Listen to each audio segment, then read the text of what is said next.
से नोएडा शहर की, जहाँ शारदा जी का परिवार रहा करता था। सब भली भांति चल रहा था। परिवार में दो बहुएं थी, बड़ी बहू सुनिधि और छोटी बहू तानिया। शारदा जी की बड़ी बहू सुनिधि होम मेकर थी, वहीं छोटी बहू तानिया जॉब करती थी। शारदा जी के दोनों बेटे अपने नाम के हिसाब से बिल्कुल सटीक थे। जहाँ एक तरफ बड़े बेटे का नाम तन्मय था, जिसे न देश दुनिया की कोई फिक्र न घर में क्या चल रहा है इसकी जानकारी, वहीं दूसरी तरफ छोटा बेटा अर्पित अपने नाम के अनुसार अपनी बीवी को अर्पित आज उसकी बीवी ने किस कलर की चूड़ियां पहनी है ये भी अर्पित को याद रहता था। आखिर लव मैरिज जो हुई थी इनकी। आज देखते हैं कैसी है शारदा निवास की सुबह। अरे सुनिधि बहू, फोन पर ही लगी रहोगी या कुछ काम भी करोगी? अरे कितनी देर हो गई है, तन्मय को भी देर हो रही है, उसे दुकान जाना है, उसका थैला पैक कर दे जिससे वो दुकान टाइम से चला जाए। लेकिन नहीं, बातें ज्यादा जरूरी है, काम तो होता रहेगा भाई। हे भगवान, मुझे तो दिन रात यही चिंता सताती है कि मेरे जाने के बाद इस घर का क्या होगा। अरे तुम परेशान क्यों होती हो? तुम आ जाया करना थोड़े थोड़े दिन के लिए।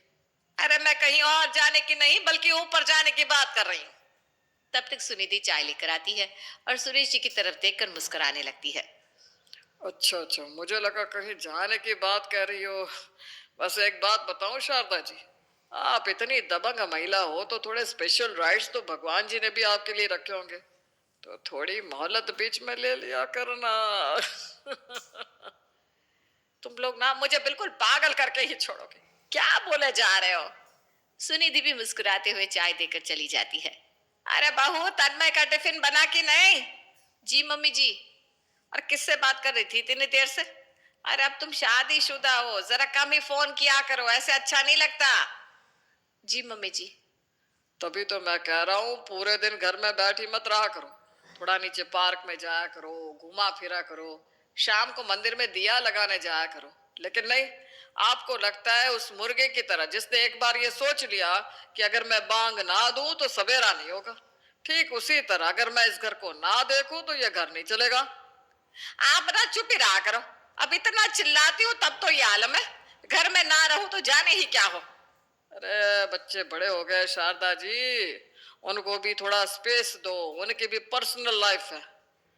खैर छोड़ो, मैं तो चला पार्क, मेरे दोस्त इंतजार में होंगे, आपको जो ठीक लगे वो करिए। शारदा जी फिर आवाज लगाती है। ए सुनी थी, तन्मय का टिफिन बना कि नहीं? गुस्से में जाकर उसके कमरे में देखती है तो तन्मय रेडी हो रहा है। अरे अभी तक तुम तैयार नहीं हुए बेटा, जल्दी निकलो, देर हो रही है दुकान के लिए। अब मम्मी बस मैं निकल ही रहा हूँ। मेरा तो एकदम श्रवण कुमार है, न जाने कौन से पुण्य किए होंगे तब जाके ऐसा बेटा भगवान जी ने मुझे दिया है। उधर सुनिधि किचन में उदास होकर खाना बना रही है। इस घर के सारे रूल्स रेगुलेशंस सब बड़ी बहू के लिए तो बने हैं। क्या क्या सपने दिखाकर लाए थे मुझे इस घर में। बेटा तुम बहू नहीं बेटी बनकर रहोगी। अरे बहू वाले अधिकार दे दो मुझे, उसी में खुश हो जाऊंगी मैं। सुनिधि तन्मय का टिफिन रेडी करके टेबल पर रख देती है और नाश्ते के लिए आवाज लगाती है। तन्मय टेबल पर आकर बैठता है और पीछे पीछे शारदा जी भी आ जाती है। बहुत जरा अच्छे से थाली लगाया करो, देखो तो जरा मेरे बेटे की थाली में न अचार की जगह है न मक्खन रखा है, और थोड़ा दही भी तो रख देती। और तुम तो ऐसे काम करती हो जैसे कोई बच्ची हो। अरे अब शादीशुदा हो तुम। तन्मय कुछ नहीं बोलता, ये देखकर सुनिधि को बहुत तेज गुस्सा आता है और सुनिधि गुस्से में किचन से बाहर आती है। मम्मी जी, आपका बेटा श्रवण कुमार है, वो तो अपने मुंह से कुछ कहेगा नहीं, लेकिन मैं आपको बता दूं कि मक्खन उनको पराठों के साथ पसंद नहीं है। इनको सर्दी भी जल्दी हो जाती है, ऊपर से ठंड है, तो दही इसलिए नहीं दिया, थोड़ा सा अचार इसलिए रखा है जिससे पराठा खा ले। ये कहकर सुनीता तन तनाते हुए किचन में चली जाती है। "हम्म, शादीशुदा शादीशुदा, सुन सुनकर कहीं पागल ना हो जाऊं मैं। शाम का समय होता है और घर में एंट्री होती है छोटी बहू तानिया और छोटे बेटे अर्पित की। अब घर का माहौल ही बदल जाता है।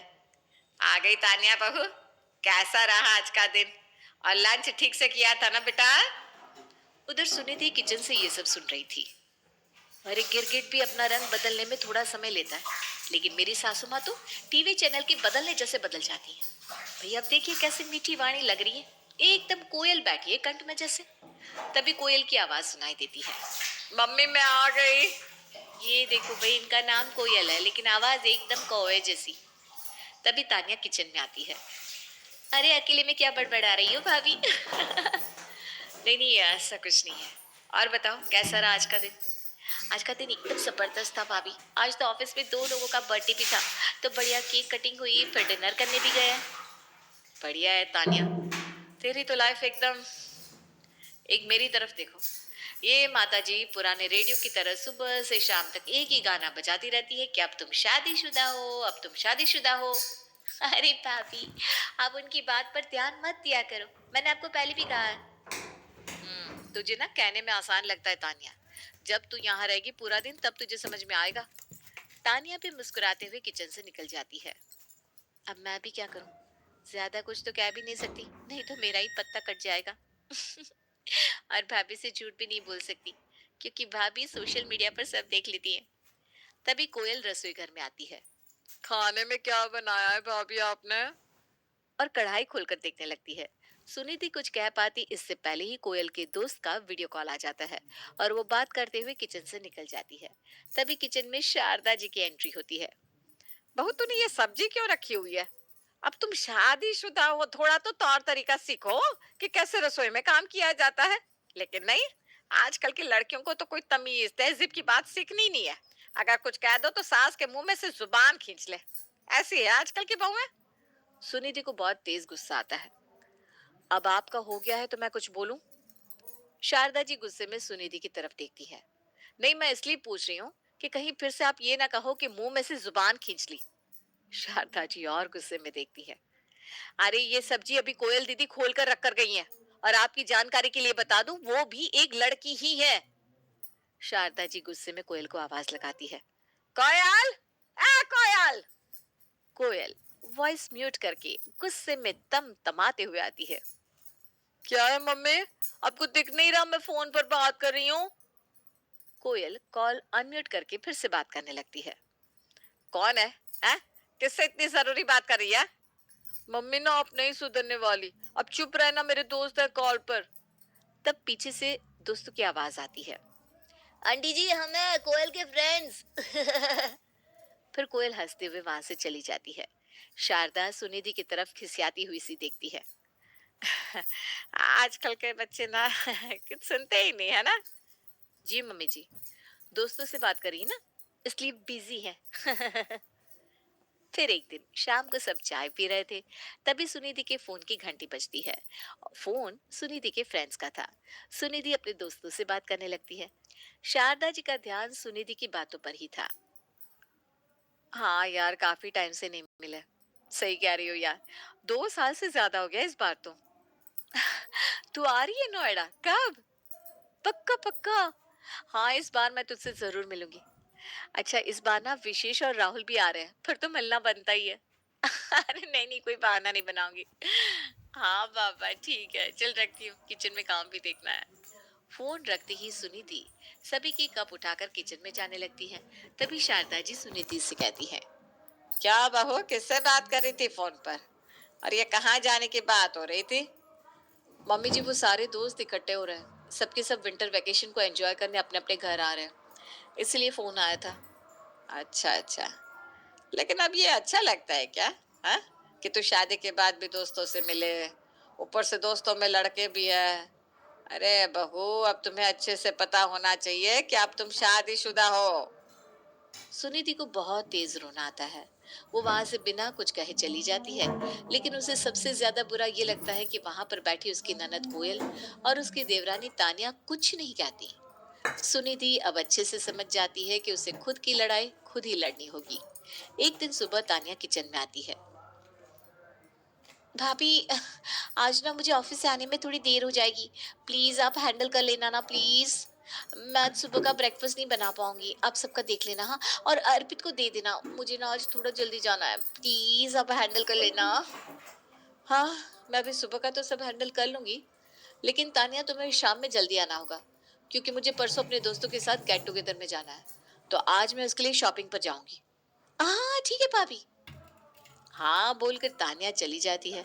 अब शाम को जैसे ही सुनिधि बाजार जाने के लिए रेडी होती है, तो शारदा जी उसे टोक देती हैं। अरे कहाँ चलते बहू, इतना बन सवर कर? शॉपिंग करने जा रही हूँ मम्मी जी। अरे तो अकेले क्यों भला? अब तुम शादीशुदा हो, अपने पति को साथ लेकर जाओ। मेरे पति के पास अगर टाइम नहीं है मम्मी जी, तो क्या मैं शॉपिंग करने नहीं जाऊंगी? और ये किस किताब में लिखा है कि शॉपिंग सिर्फ पति के साथ ही की जा सकती है? और घर में मेरे और आपके अलावा भी दो औरतें हैं, उनसे तो आप कभी नहीं पूछती कब कहाँ कैसे क्यों जा रहा है। अरे राम राम राम राम, आजकल की बहुओं को तो कुछ कहो ही नहीं।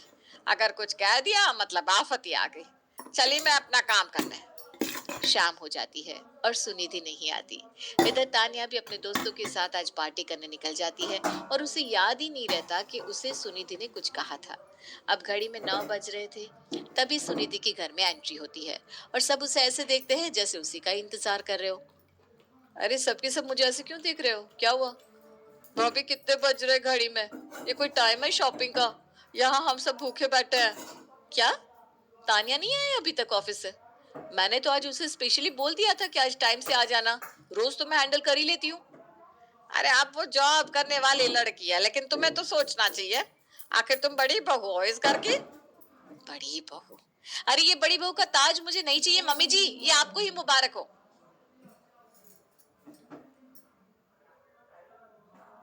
Here's a look at my week on Facebook Gaming.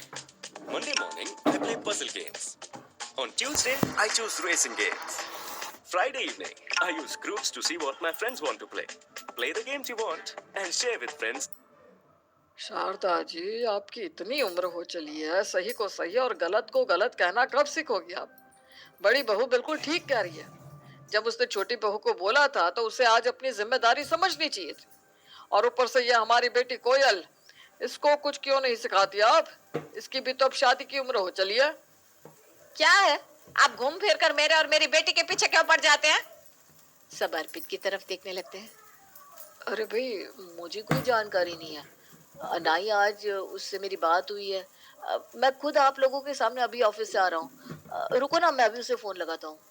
तभी तान्या भी आ जाती है। लो जी लो, तानिया भी आ गई। तानिया बेटा, कहाँ रह गई थी? और सुनिधि तुम्हें बोलकर भी गई थी ना? सब तान्या की तरफ देखने लगते हैं। ये बात अर्पित नोटिस करता है। अरे भाई अब छोड़ो भी, हो गया ना, हो गई लेट है। आप लोग भी ना, जाओ तन, हम अपने रूम में जाते हैं। पहले तुम थोड़ा रिलैक्स कर लो, थक गई होगी ना।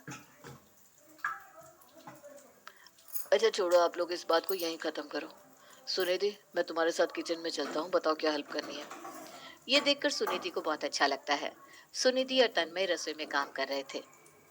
थैंक यू सो मच तन्मय जी, आज मुझे बहुत अच्छा लगा कि आपने मेरी परेशानी को समझा और यहाँ मेरी हेल्प कराने भी आए। Today I am really happy. मैं आपकी सारी परेशानी को समझता हूँ, लेकिन मैं क्या करूँ? मैं चाह कर भी आपके लिए कुछ नहीं कर पाता हूँ, क्योंकि मैं नहीं चाहता कि मेरे कारण मम्मी पापा का दिल दुखे। खैर, अब मुझे समझ में आ रहा कि मैं बहुत गलत था। मुझे आपका साथ देना चाहिए था, क्योंकि आपके साथ 7 फेरे लेकर मैं ही आपको यहाँ ब्याह कर लाया। आपको दिए 7 वचन के अलावा मैंने आपके मम्मी पापा को भी ये वादा किया था कि मैं आपको हमेशा खुश रखूंगा। आज मुझे अपनी गलती का एहसास है, क्योंकि गलत का साथ देने वाला भी गलत ही होता है सुनिधि। इतना कहकर तन्मय सुनिधि को गले से लगा लेता है। अरे आप इमोशनल मत होइए, कोई नहीं, जो हुआ सो हुआ। हाँ मुझे इस बात का दुख ज़रूर है कि मैं भी हाईली क्वालिफाइड थी।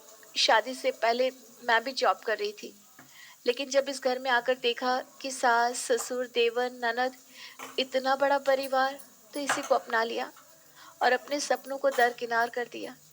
लेकिन आज मेरे उस सेक्रीफाइस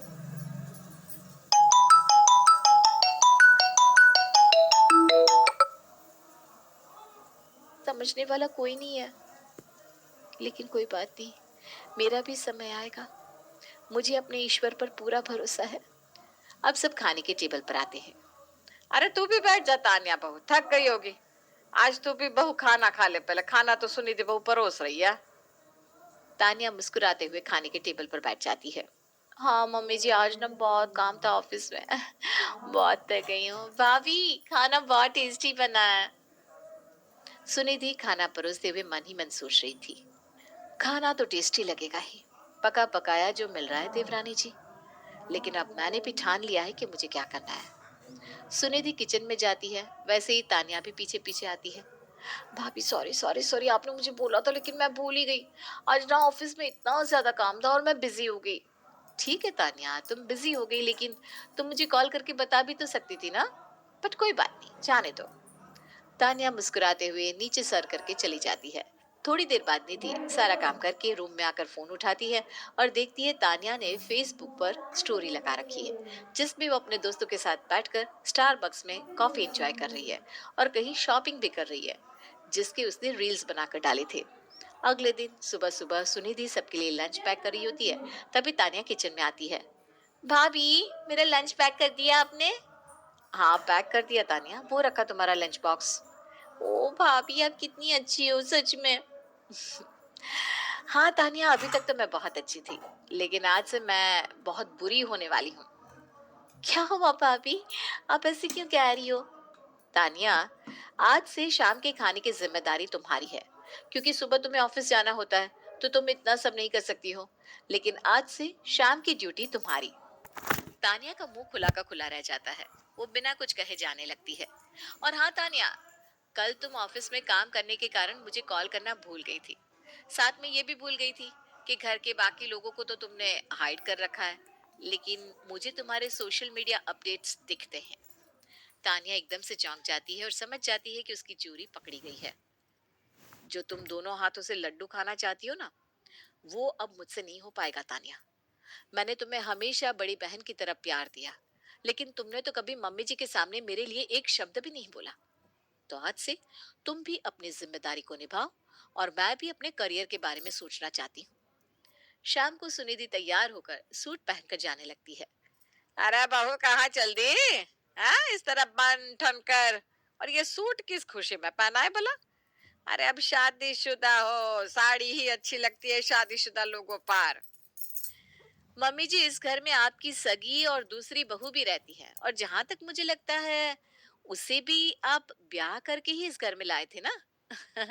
तो फिर शादीशुदा तो वो भी हुई। तो फिर ये सारे रूल्स मुझ पर ही क्यों लागू होते हैं? इकलौती मैं ही शादीशुदा हूँ क्या?